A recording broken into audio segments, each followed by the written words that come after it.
be back here again. I've been back again and again over the years, and probably spoke to your grandparents.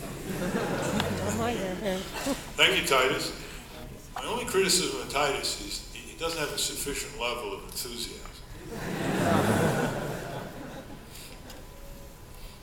Well, the good news is, unlike 2004, when the Democrats criminally pushed us off the ballot. I say criminally because the Attorney General in this state, Mr. Corbett, has indicted 12 Democrats, 2 legislators, and 10 legislative aides for engaging in criminal operations using government time, government employees, government resources to push Nader off the ballot, Romanelli off the Green Senate ballot.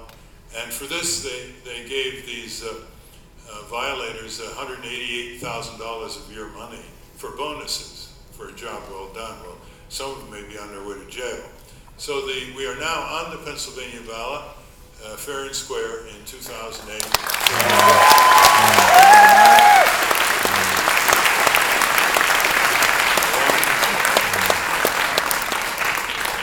Along with 44 other states and the District of Columbia. That's 11 states more than 2004. And we're going to have an impact on this presidential race, bringing in a lot of young people into organizational political skills, keeping a progressive agenda on the table, millions of people. And in spite of a national TV blackout, public broadcasting as well as the network TV, we are campaigning in all 50 states.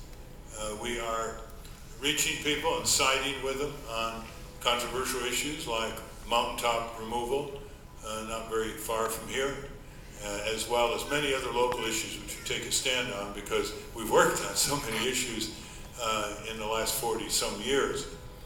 One of the areas we worked on was to get the coal mine health and safety law through in 1969 and the coal miners' pneumoconiosis compensation programs, which have put billions of dollars in Appalachia because of the horrid illnesses of these coal miners.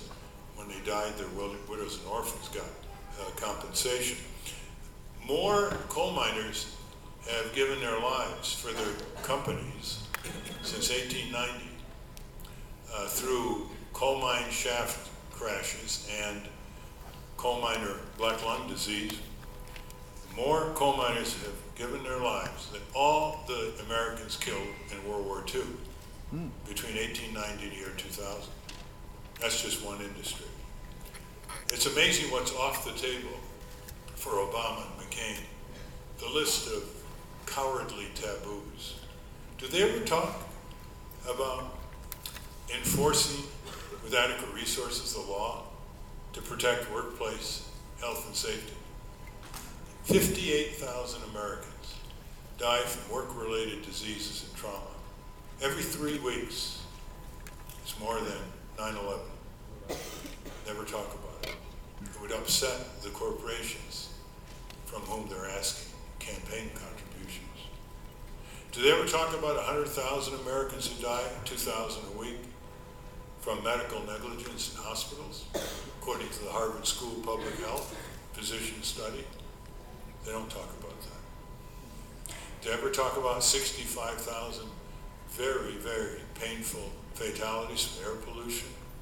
They talk generally about environment.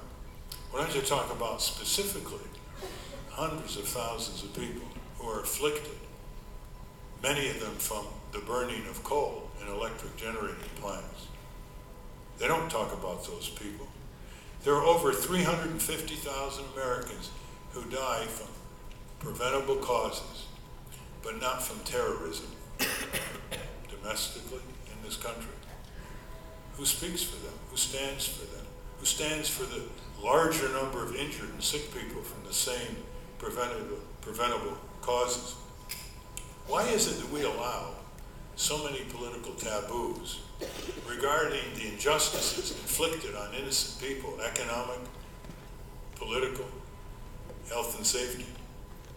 Because those injustices trace to corporate crime, corporate misbehavior, corporate negligence. That's because the two parties are there to receive the orders in Washington, D.C. from their corporate paymasters.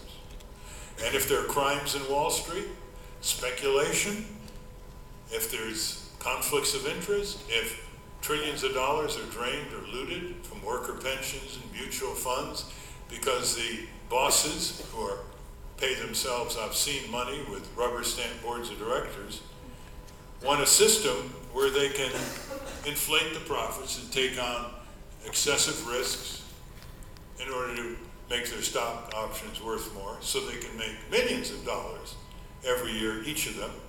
And when their companies are tanked and these bosses jump ship, they jump right into a golden lifeboat. That's why there's so many outraged people around the country. And if members of Congress cave in to Bush's demand for a $700 billion bailout blank check, the bill was 4 pages, and one provision said the decisions of the Secretary of Treasury are final and they are not to be reviewed in our courts of law. If they cave in and they go back home, they're going to meet hornets' nests of citizen outrage and anger. Whether it's Republican, Democrat, Libertarian, Green, Independent, doesn't matter. If you listen to the calls coming in on C-SPAN this morning, one after the other of outrage about the double standard, the immunity of these corporate crooks and speculators, the unjust enrichment. You know, one can go through a whole panorama of deprivations in our society that we don't deserve. We're supposed to be the richest country in the world.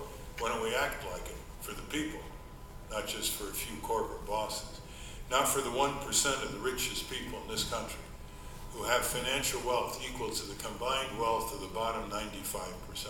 Can anybody argue that those 1% are as valuable to our economy, to our everyday work, as the bottom 95% of the American people?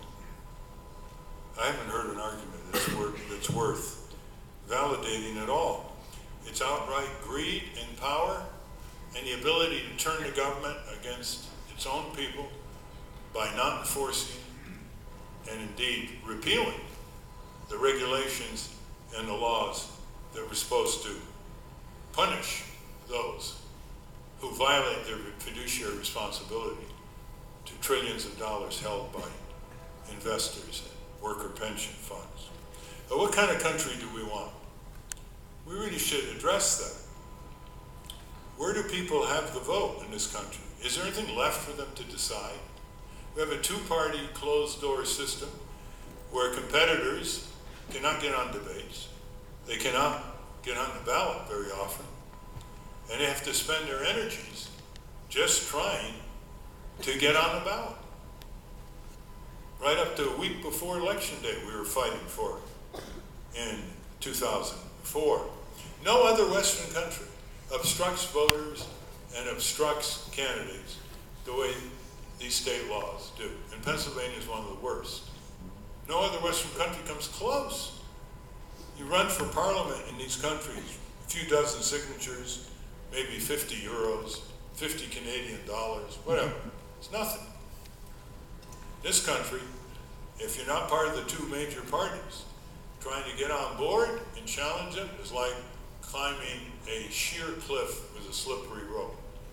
And we've got to put an end to it. And we can put an end to it. 535 men and women are your senators and representatives in Congress.